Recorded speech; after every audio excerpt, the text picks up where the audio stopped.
నిజముగా మొర్రపెట్టినా దేవుడాలకించకుండునా, సహనముతో కనిపెట్టినా సమాధానమియ్యకుండునా.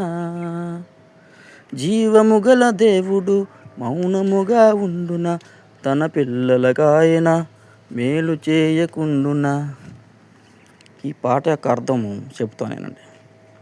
నిజముగా మొర్రపెట్టిన అంటే అందరూ మొరపెడతారు, కానీ నిజముగా కాదు, అది విశ్వాసంతో కాదు. అయితే నేను నిన్న ప్రయాణంలో ఉన్నాను. కొంత లెక్క వస్తుంటే వర్షం పడుతుంటే దేవుడా ఈ వర్షం పడకుండా చూడు ప్రభువా ఇంటికి వెళ్ళే వరకు అని ప్రార్థన చేసుకున్నాను విశ్వాసంతో.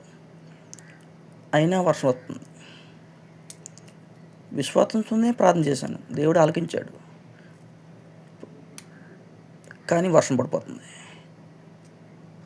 అప్పుడు విశ్వాసం ఉంది కదా నాలో. నేనేమన్నా తెలుసా, దేవుడా ప్రార్థన చేశాను కదా, అయినా వర్షం కురిపిస్తున్నావు ఏంటి తండ్రి అన్నాను. అప్పుడు ఒక ఆత్మ వచ్చి నాతో మాట్లాడుతుంది. విశ్వాసం లేకపోతే ఎందుకు అలా అడుగుతున్నావు అన్నది.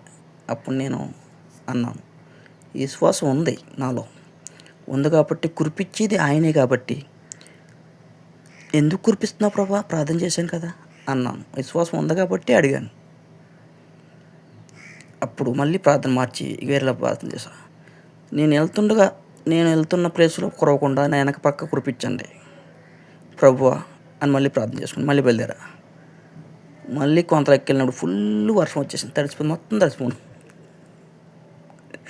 అయితే ఇంకేం మాట్లాడలేదు, ఇంక దేవుణ్ణి ఏం అడగలేదు. ఇంకా ఎంతమంది ప్రార్థన చేస్తున్నారేమో, వర్షం కురిపించమని ప్రార్థన చేస్తున్నారు ఎవరన్నా అని చెప్పేసి మాట్లాడకుండా వెళ్ళిపోయాను. దేవుడు కొన్నిసార్లు మన ప్రార్థనకి పర్ఫెక్ట్గా ఇస్తాడు, ఒక్కొక్కసారి ఇవ్వకపోతాడు. ఎందుకంటే మనలాంటి వాళ్ళు ఇంకా ఎంతమంది ఎన్ని రకాలుగా ప్రార్థిస్తున్నారో మనకు తెలియదు కదా. అది విశ్వాసం. ప్రార్థన అంటే ప్రార్థన మీద విశ్వాసం ఉంచాలి, జ్ఞానం కలిగి మాట్లాడుతూ ఉండాలి మనం.